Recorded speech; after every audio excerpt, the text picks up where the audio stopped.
Happy Friday to one and all. Today we're going to be spending some time with the Art of X-Ray Reading by Roy Peter Clark. Now this goes into a number of different authors and it gives you a number of different approaches that you can take. Today we're going to be going into The Great Gatsby. Now I'm going to read you a part of a paragraph from the introduction that should make you relax.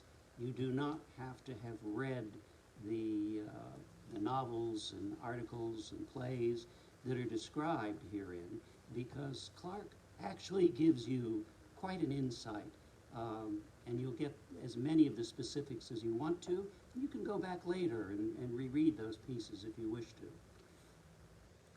That preliminary paragraph, if you've not read them, or even if you have never heard of them, not to worry. I will provide enough in the way of summary, background, and direct quotations for you to catch up and keep up. Following each X-ray reading will be what I call moments of discovery transformed into lessons. These are writings strategies that can be extracted from the text for immediate placement in your tool shed. Once you experience these moments, your reading, your writing will never be the same. And as I mentioned previously, I've actually used these techniques that I've discovered in this book in plays that I've directed. It is highly relevant. X-raying Gatsby, the power of parts. Like so many others, I was introduced to The Great Gatsby in high school, just about the time the Beatles arrived in America. Because I went to high school on Long Island, I was curious about F. Scott Fitzgerald's transformation of Great Neck and Sands Point into West Egg and East Egg. Beyond that, the book was lost on me. I lacked the experience of impossible love and incalculable wealth. I had not yet acquired the critical capacity to appreciate the book's lyrical sentences. When a teacher ranked it near the top of modern American novels, my response was, "You mean that's the best we can do?" As I was writing this chapter, I heard National Public Radio book critic Maureen Corrigan testify to a similar lack of enthusiasm for Gatsby in her first high school reading, an opinion since transformed by her more than 50 readings of the book. Her experience led her to write a perceptive tribute to Gatsby entitled, "So We Read On." I have at least 44 readings to go until I catch up with her. With age and multiple readings comes insight. What do I see in the novel that I was blind to 50 years earlier? Oh, the author remains the same, still dead. The text, in spite of disagreements among editors about the author's intentions, has been established. Oh, very much alive. So I, the reader, become the X factor, or should I call it the X-ray factor? One change in me is significant. I now think of myself as a writer. What follows then is a practical reading of the text, not a grad student's or a lit teacher's or postmodern scholars, but a writer's reading of The Great Gatsby. What can I learn from the novel that I can apply to my next story? How can the book become, for me and for you, a mentor text?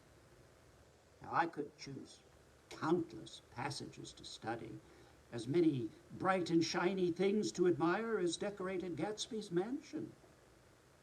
I could have great fun picking at the author's naming of people, places, and things.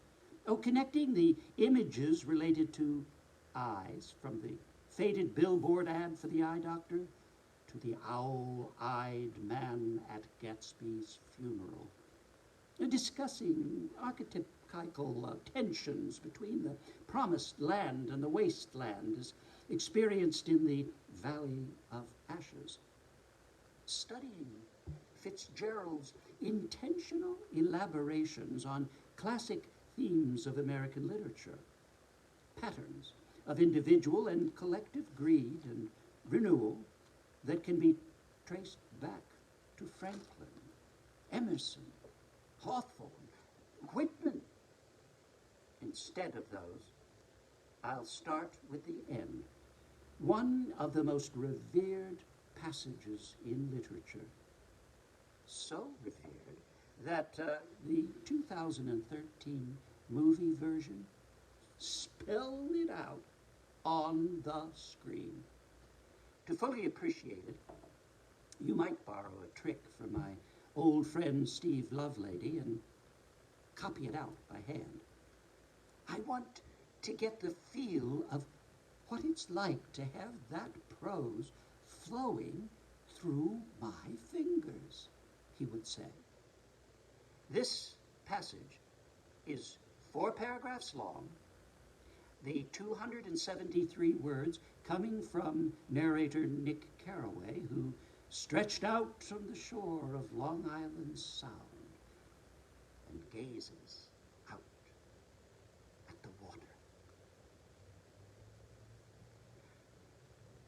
Most of the big shore places were closed now, and there were hardly any lights except the shadowy, moving glow of a ferry boat across the Sound. And as the moon rose higher, the inessential houses began to melt away until gradually I became aware of the old island here that flowered once for Dutch sailors' eyes, a fresh green breast of the New World. Its vanished trees, the trees that had made way for Gatsby's house, had once pandered in whispers to the last and greatest of all human dreams. For a transitory, enchanted moment, man must have held his breath in the presence of this continent. Compelled into an aesthetic contemplation he neither understood nor desired, face to face, for the last time in history, with something commensurate to his capacity for wonder. And as I sat there, brooding on the old unknown world, I thought of Gatsby's wonder when he first picked out the green light at the end of Daisy's dock. Oh, he had come a long way to this blue lawn, and his dream must have seemed so close that he could hardly fail to grasp it.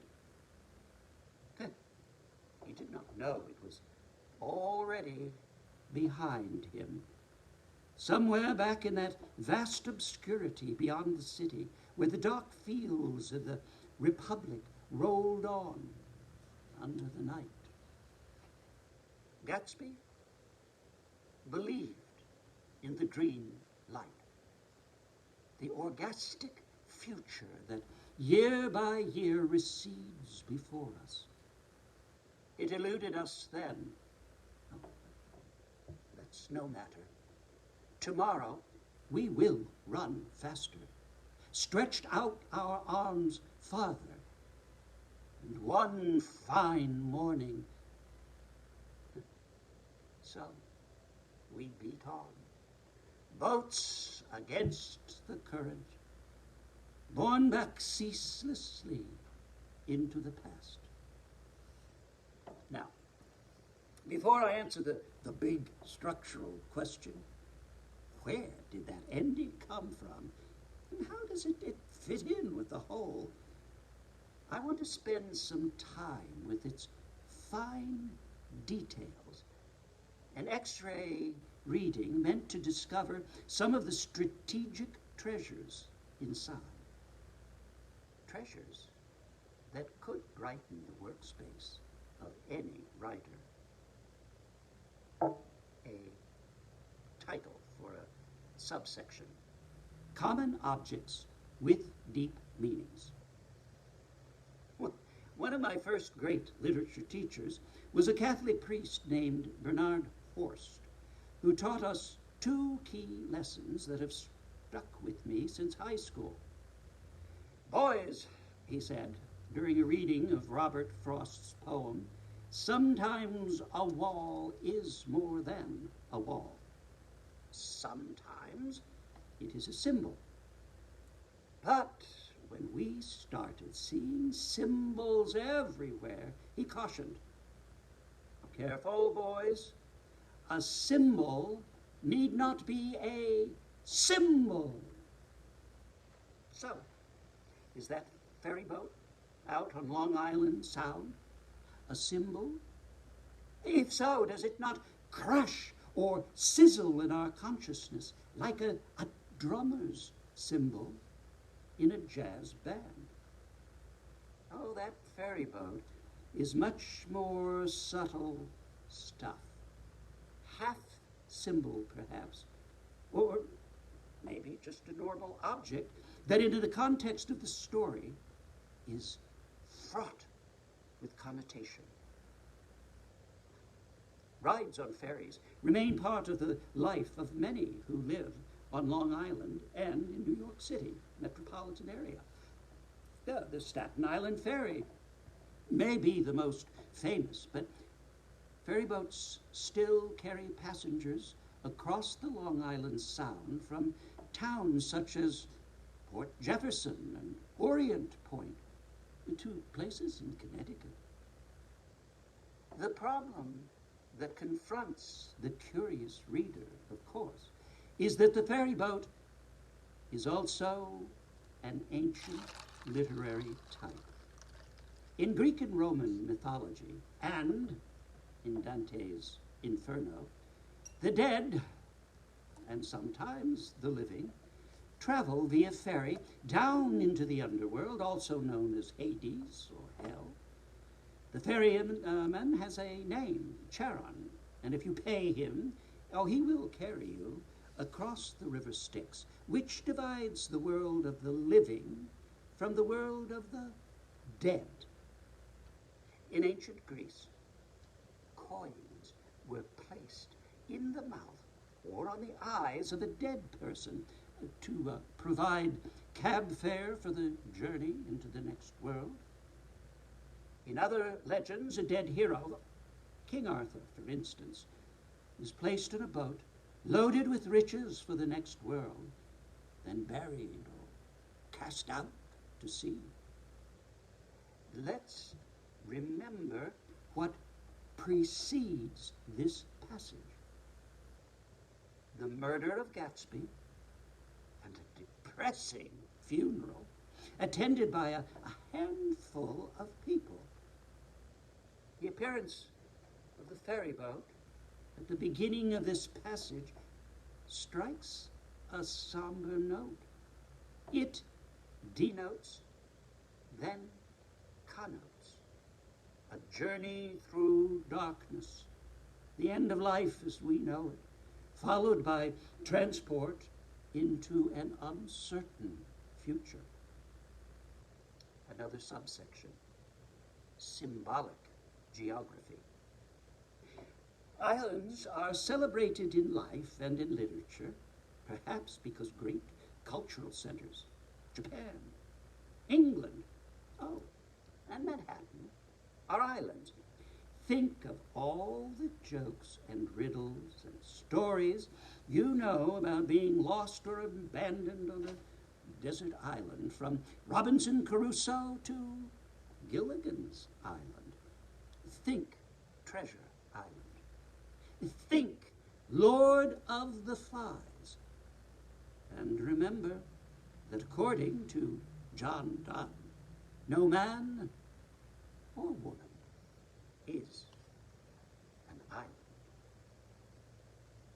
This passage in Gatsby begins with a sweeping recollection of the vanished trees that once seduced the European settlers with their majesty, beauty, and fecundity. This land will be ravaged by those settlers. Trees will disappear to make way for Gatsby's extravagant mansion. The natural world will be despoiled by the artificial. The narrative suddenly gains altitude, the language soaring to the level of ideas with phrases such as transitory, enchanted moment, aesthetic contemplation, capacity for wonder. Such phrases stand atop the ladder of abstraction, inviting the reader to strive for some higher understanding of the characters in this particular story and their connection to the larger, deeper themes of American history and culture. It astonishes me how Fitzgerald manages to compress the complex and contradictory concerns of American history and culture into a single passage. His main vehicle for this is a constant movement from concrete to abstract, from particular to general, after offering us a contemplation of what the sailors must have felt when they encountered the islands and forests of the New World. The narrator connects that sense of wonder and repeats the word by calling what Gatsby must have felt when he looked out at Daisy's dock and saw the green light. Gatsby is seduced by a dream that he can go back in time, erase the past, and begin again in the arms of Daisy. It is interesting to note the collision of colors here, the proximity of the green light to the blue dawn. Oh, shouldn't the lawn be green? Well, isn't grass green? Not in Gatsby's world. In his world of unnatural aspiration, the grass must be greener than green. It must be blue, as blue as the blood of aristocrats. One of the delights of studying the works of a great author is to stumble upon glorious experiments in punctuation. Oh, most of us learned punctuation prescriptively as a set of rules that help point out the reader to a particular meaning. Where do I pause? Oh, enter the comma. Where is the thought completed? Enter the period. Or what the Brits call the full stop. Once a writer learns the conventions of punctuation, he or she is free to bend them for creative purposes. Where did the ending, that contemplation of the green light, come from? Books have endings, but so do chapters. The seeds for the ending of Gatsby are planted at the end of chapter 1, where Nick sees Gatsby for the first time.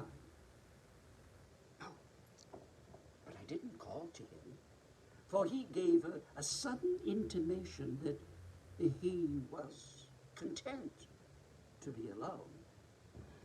He stretched out his arms toward the dark water in a curious way.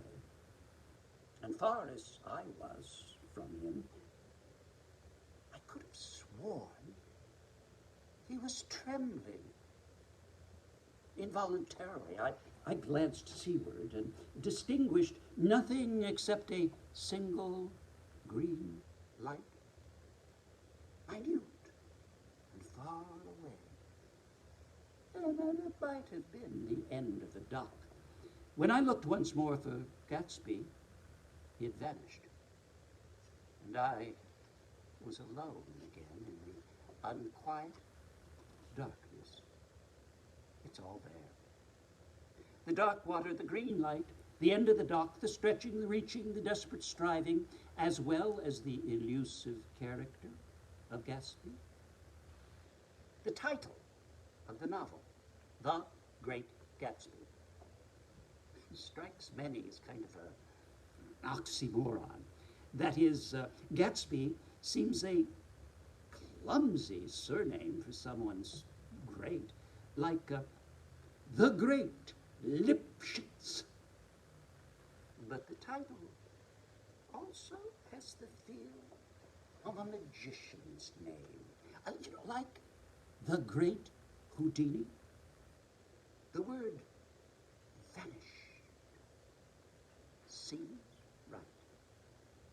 Should a reader at the end of a 180-page novel be expected to remember that foreshadowing passage on page 21? Maybe. But perhaps the reader would benefit from a reminder. I found it in the novel's central scene, in which Gatsby and Daisy are reunited after 5 years, thanks to the maneuvering of Nick Carraway. If it wasn't for the mist, we could see your home across the bay, said Gatsby. You always have a green light that burns all night at the end of your dock. Daisy put her arm through his, abruptly, but he seemed absorbed in what he had just said. Possibly it had occurred to him that the colossal significance of that light had now vanished forever. Compared to the great distance that separated him from Daisy, it had seemed very near to her, almost touching her. It had seemed as close as a star to the moon. Now it was again a green light on a dock. His count of enchanted objects had diminished by one. It is important to note the repetition of key words over significant spaces of text. The word vanished echoes the end of chapter 1, Gatsby's vanishing act. But enchanted anticipates the phrase at the end of the book, a transitory, enchanted moment. It just so happened that I was visiting Long Island while I was rereading this passage.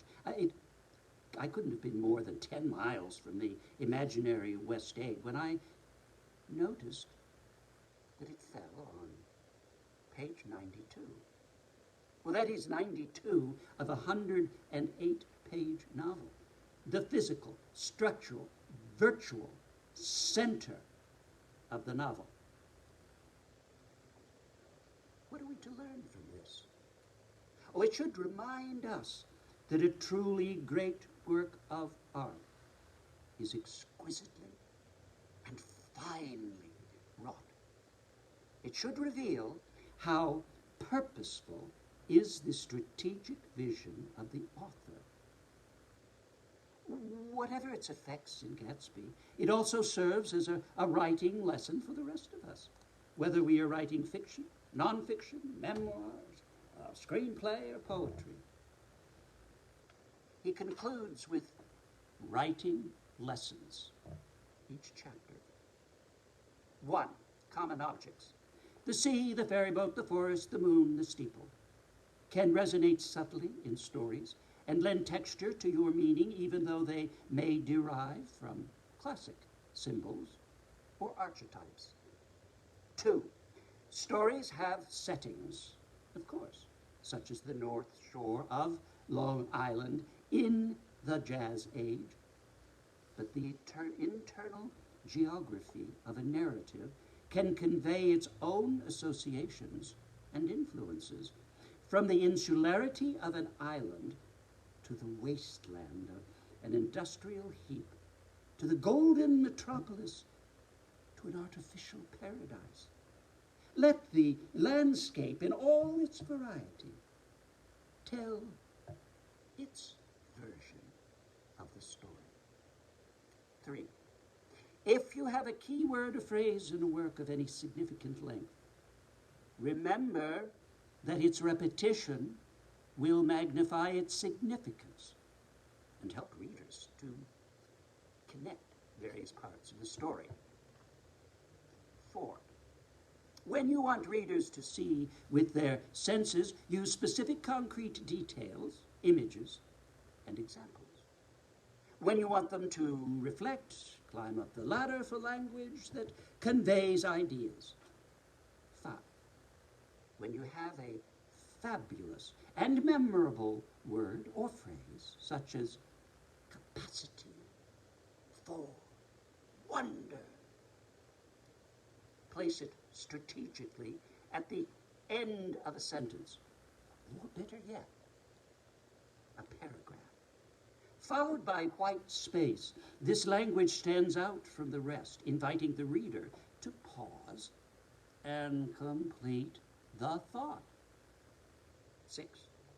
Your writing should move from concrete to abstract, from specific to general, from idea to example, from information to anecdote, from exposition to dialogue. A good book is a perpetual motion machine that drives a story and lets the reader feel the energy. 7. Words have denotations. They're literal meanings, but also connotations, which are their associative meanings. There is no better way to illustrate this than through colors. Green is green, a visual perception. Daisy's light is green. But think of all the associations that come with that color. The natural order, full speed ahead, money, money, money, but also experience, nausea, envy, greed. The lawn is blue. A color we usually associate in a positive sense with sky. Here it conjures up warped values and a closed society. 8. Mark Twain was right. The difference between just the right word and almost the right word is the difference between lightning and the lightning bug. Be adventurous with words, even invent new ones, but beware of misunderstandings or overinterpretation, either by readers or editors. 9. Take command of the conventions of typography and punctuation, but realize they can function as rhetorical tools and not just rules. Some ancient examples of punctuation come from scripts for actors, in which the writer or director helps the actor figure out points of emphasis and the dramatic pauses. Used purposefully, punctuation can help you build elements of suspense, surprise, delight, confusion, delay, and much more. And finally, the big writing lesson is this. If you have some very powerful idea or image, something of great interest and importance, introduce it early in the work, bring it back into view in the middle, and reveal its very great power in the end. Just a hint of an approach for one author and one book. There are many such within the covers of this volume. I do encourage you to take a look at it. And I do hope you plan on joining us on Wednesday, where we're going to discuss poetry of the sea.